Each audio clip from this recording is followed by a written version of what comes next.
Sizzle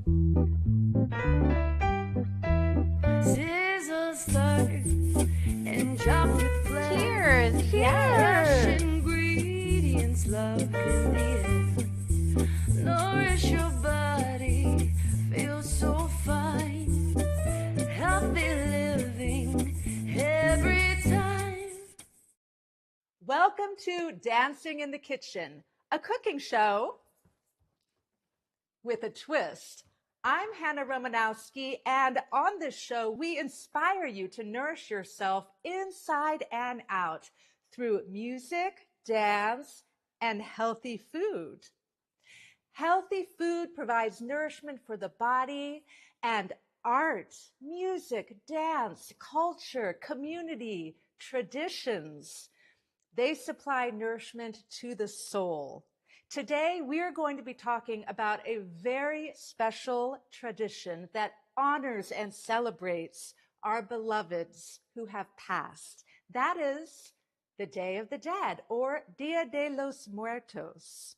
And to talk about this wonderful tradition, I invited my friend Rafael Domínguez on to share the traditions from his culture. Rafael Domínguez grew up in Mexico and has been celebrating Dia de los Muertos his whole life. He has a passion for creating these beautiful altars or ofrendas that give us a space to honor the lives of our beloveds who have passed, including our pets. I am so delighted to have Rafael on. He is also an amazing dancer and has been teaching dance throughout the Bay Area for over 20 years. Thank you for coming on Dancing in the Kitchen, Rafael. Thank you for having me. It's a great topic. I love the celebration, the rituals of the Day of the Dead, and of course, food is a big part of it. And thank you for having me. My pleasure. Let's dive in. I'm so excited to learn. You shared so many elements of the history of this practice and the meaning behind the different elements. Can you please share with our audience? Definitely. Well, the origin, it is from the indigenous Mesoamerican and the combination of the Catholic Church. And they combine rituals and they celebrate life. And I guess the main idea it is that when you stop thinking of your loved ones, they really died. But if you keep thinking of them in your heart and your mind, they keep living forever. So the altar is a celebration of that part, that they continue living with you forever and whatever you do. And I feel the food especially has a great connection with that memory. That is so true, because food connects us to memory, the smells, the sensations, and many of us have memories of our parents or our grandparents cooking for us. Definitely. And they, especially around holidays or celebrations when the family comes together. Yes. So it is a very strong connection. Very much, yes, it is. Are there traditional foods that are eaten as part of this holiday celebration? Yes. Well, I think that what it is for people, it is more like a very personal. So a lot of times people will cook the favorite food of the loved ones. It can be from mole, it can be chilaquiles, or you can have a soup, you can have champurrado, or something that reminds you. And usually for the Day of the Dead, which is November 2nd,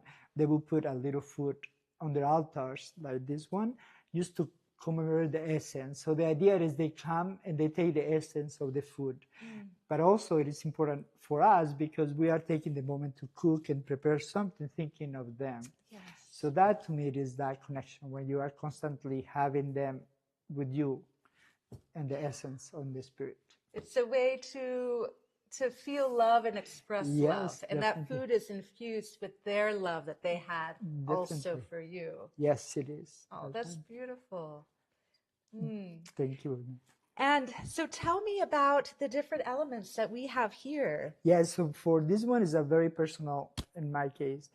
Normally you have pictures. Pictures are very important because then is how you remember your friends. Like I have my parents, I have my friend Hector. We also have things like I have these bags that belong to a friend of mine. So it reminds me of her. I have my parents' glasses, my father's glasses, which are also very personal. I do have sounds. I like the sounds because you can make sounds, and I love the sounds, different sounds like bells. Very important. Both of my parents were smokers, so I always like to have a cigarette for them. I have jade, and then I have oxidan, and that is just a traditional stone from Mexico that I like to include on it. I have my favorite candy, which I keep it in the altar. This was made by my mom, and she had this very particular way of wrapping the garbage bags. And then I kept it for my memory. I have my pets. These are the memory of my two pets that have died and passed away. That one is Chula, and that is Chio. So there is the candles, of course, the Virgen of Guadalupe, which is, I think, a big part of our culture and who we are. And then we have, of course, La Catrina, which is the big figure in the Mexican tradition of the Day of the Dead. And that is just a symbol. Those are symbols just of my personal take of what I present at my altar and how I present the offer for them. Always fruit we have as part of the food. Yes. Presented. This is my addition to the altar. Nice. This is my Uncle Boris, who passed away recently. So I wanted to honor him. Yes. And he, towards the end of his life, ate a lot of chia seeds. So There you go. I have some chia seeds, and he also loved bananas and avocados and figs. So those are some elements that I added to this beautiful altar. And I love how personal this is. Yes. Like this. Yeah. All these things have very personal meanings. Definitely, yeah. And you don't realize until your loved ones pass away. And like this one, I found it in a drawer. And it was a beautiful surprise because suddenly I have something that my mom did, and that is physical. And that connects me to knowing that she actually did it. So it was a beautiful, this was given to me by a friend of mine because she wanted me to have a little crown. Oh. And it was just a moment where she just gave it to me. And to me, those are moments that remind me of that space, and they are tangible. It happened, so I know it is a way for me to remember. I love how this is a joyful celebration. Yes, it is. Yeah. And it's important to create that space for grieving the loss. Exactly. But also for celebrating the life and the light of that person, and how their light is still shining very much on you, on us who are here. Definitely, yeah. No, thank you. Yeah, it is exactly. That is the goal. That is just to know that at one point in life we were gifted to be part of their lives, and now it's still part of my life, but I remember them by doing these rituals or symbolism. I have a question because a lot of our audiences out there who may be familiar with the tradition, but they didn't grow up with it. And they're used to seeing all the sugar skulls and there's all these elements. And like you mentioned, Katerina, who's a figure that's often in like black lace too, with the big hat, white or black. So where do these come from? This tradition, and, definitely. And how do they relate? So this one particular one is a big painter of Diego Rivera, and I think it's the one that introduced the Katrina. Before him, there was another painter, and that became part of the Mexican tradition. When you see the sugar faces, that is very popular in Mexico City especially, and it's very popular because when you buy it, they will write your name on top of it. So they always play with that and they will give it to you as a present. It is like, the reality is we are going to be dying and we are making fun of it and we are embracing it in a way. So it is very traditional, and those are traditions that for some people might be strange because like, why would you have a school with your name and sugar? And I think that's what the tradition and the culture happens when you grew up with that type of the living and the dead all together. So that is something that we celebrate. There is also a big, and people do poems, and people do poems in relation to the person that is alive, and they will tell them how they will die. And it's so funny because very rhythmical, and they will use politicians or artists, and it is just so fun to see how people use that and that symbolism to create these fun moments that sometimes they are very laughable, but when you are not familiar, they might be a little bit weird. it is. I think it sounds very healthy. Yes. You're embracing it all. Yeah, exactly. Yes. That is. Yeah, it's better than pushing the death away. Yeah, it is going to come to us one way or another. And I think it is just how you deal with it and how, I think how we are reminded that when we are alive, we have to live our fullest true to ourselves. So that when we pass away, hopefully someone will remember us for what we did. That's the goal. Beautiful. I love that so much. I want to start incorporating a lot of this into my own traditions. Good. Yes. I think it is. I think to me that is beautiful. And I've seen it a lot of times. Like one of the things I have here is my partner. He is from Holland. And this is his father. And he loves this tradition because in a way he's been able to embrace it and be relaxed about it. There is, like you said, there is grief, but it is a different way of grieving. And that I think provides, and for him and for everybody that is new to this, I always tell them that is a really, it's a nice way to celebrate people that you love that are no longer with you. And I think, yes, take it, embrace it, and run with it. Oh, thank you. And how long do you leave your altar out? Very good. Yeah, for me, I like to do it like 2 weeks before November. Okay. And the reason is something about when you come home. And one of the rituals that I do, I come home and I have my altar in the living room, and I always make the sound and say hello. And then I light the candles. And then I, of course, turn it off before I go to bed. And then it is something about going home and like you have a visitor. And it's very physical because you have your altar. I do have an all-year altar at home where I keep all this. I keep it in I call it the all-year altar. But for the Day of the Dead, I just keep it maybe for about 2 weeks before and then a week after. And there is the ritual that you put things away and you say, okay, we'll see you next year. It's like a visit. Yeah, You're exactly. Spending time visiting. You spend the time visiting and you open your home for that moment. Even though I feel they live with you all year round. Yes. Well, Rafael, thank you so much for coming on and showing us, telling us more about this tradition. Yeah. And I really hope this inspires our viewers to think about ways that we celebrate the lives of our loved ones and how we can honor them and bring the joy and the beauty and the laughter as well through food and through all this beautiful art and traditions and these special items that were so meaningful to your memory of your family members. And there's so many wonderful traditions all over the world. I love to hear about them. I used to have a book on death traditions all over the world. I don't have the book anymore, but it was so interesting. No, it is. That is beautiful. I know that in the Oakland Museum, they have an event in November, but it's beautiful to see. Like I was watching the Vietnamese, the Chinese, the people from India, and every culture has something to do with that and how they celebrate and embrace it. And to me, it is just amazing because you think that, okay, we are in this planet and somehow we are connected. And this is one tradition that makes us be kind of together. I love it. And it is beautiful. So yes, we are unique, but we are not that much unique because we kind of the same. It's true. I love that. And one thing that brings us together, food brings us together. That's right. And also dance. That's right. And you were telling me about a dance that's very popular in Mexico. Yes, it is. Yeah. Tell me about it. And can you show me a few steps that our audience can see and learn a little bit? Yes. Okay. One of the dances is called danzón, and danzón goes back to 1800s.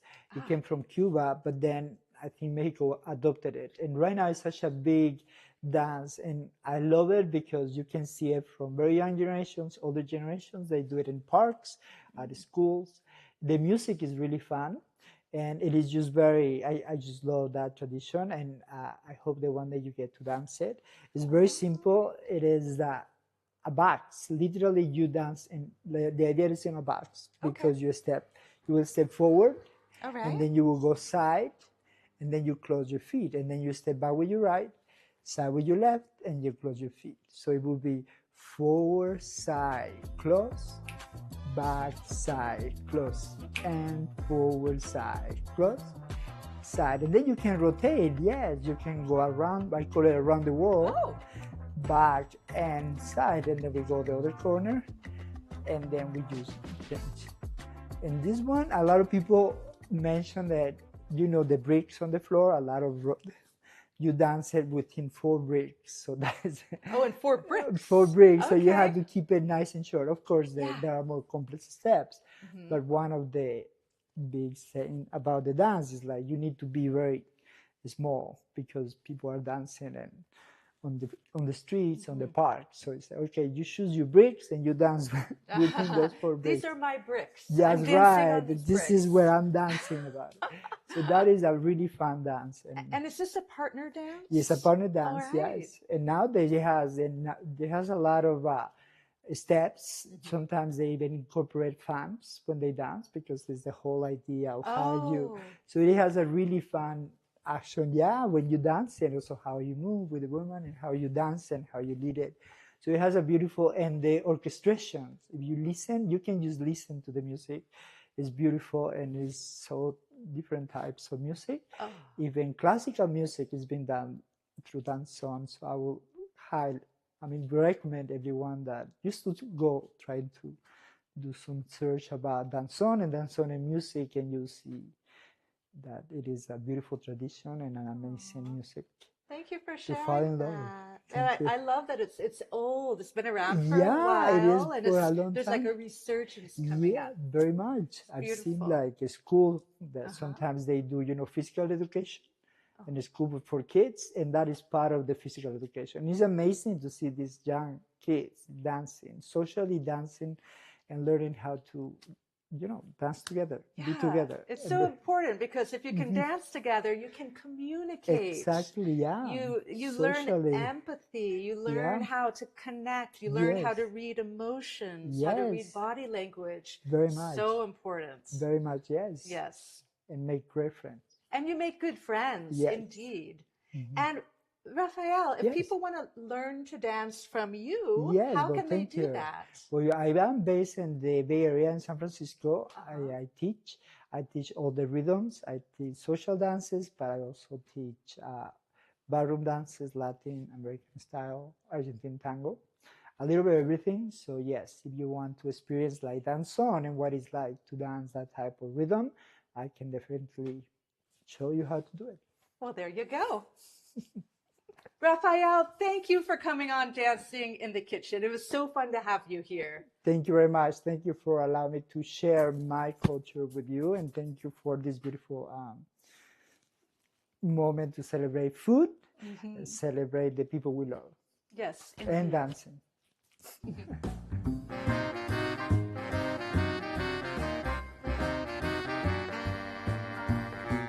Welcome back. Now it's time to make our dish of the day.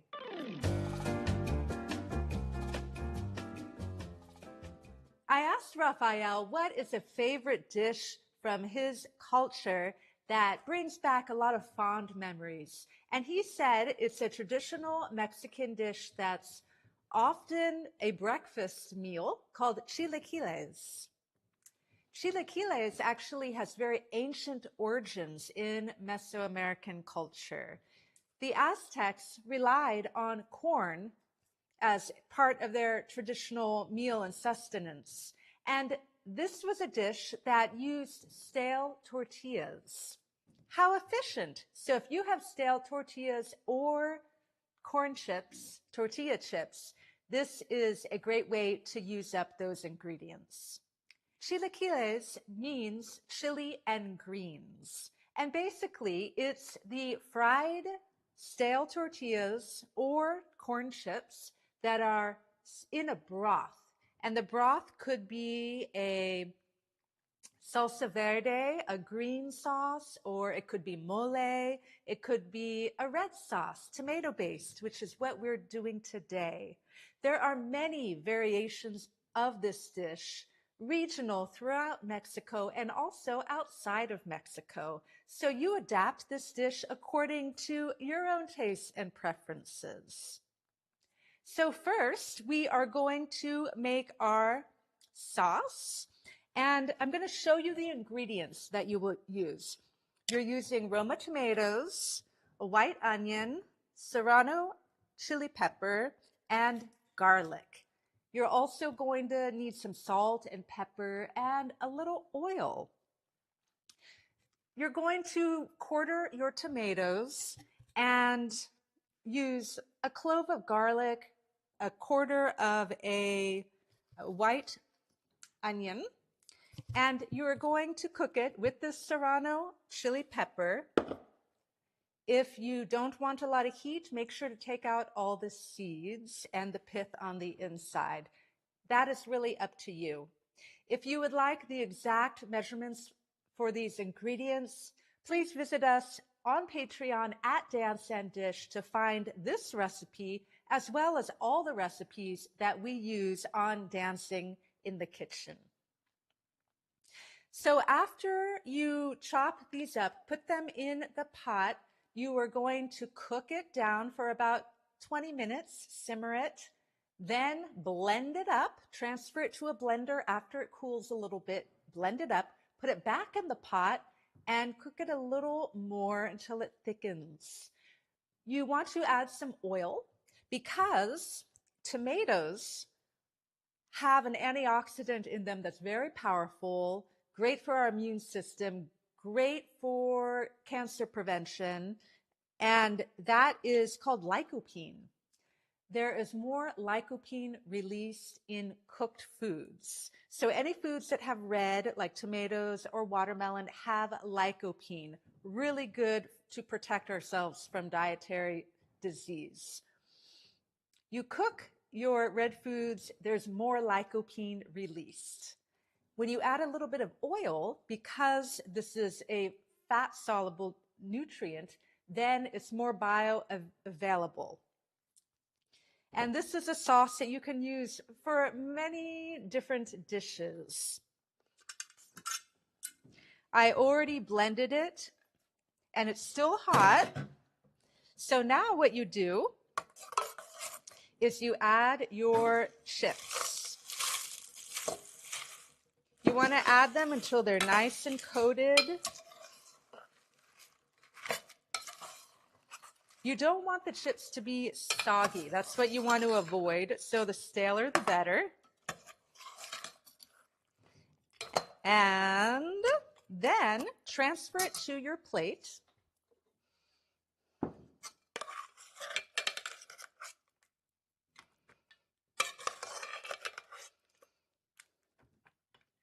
Now, here is the fun part where you get to put on all the toppings, all the traditional toppings that we love.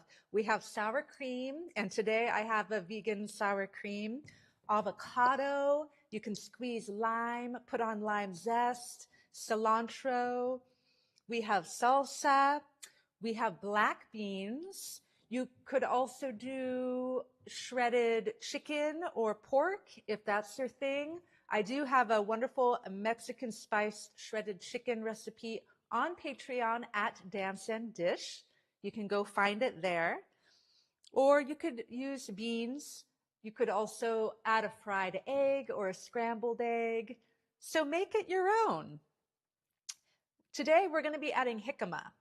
And jicama is a wonderful high fiber food. It's full of potassium, magnesium, vitamin C. It has a nice crunch. So if you want to go for a lower calorie option, instead of using the tortilla chips, you could use our Salad Master food processor or a mandolin and cut thin slices of jicama. You do want to peel the jicama, and it's not hard to peel. You start it with a potato with a peeler, and then once you get it started, you can actually use your fingers and peel it. Today, since I already used the tortillas for the base with the broth, I am going to add some shredded jicama on top. I'm going to shred a little more.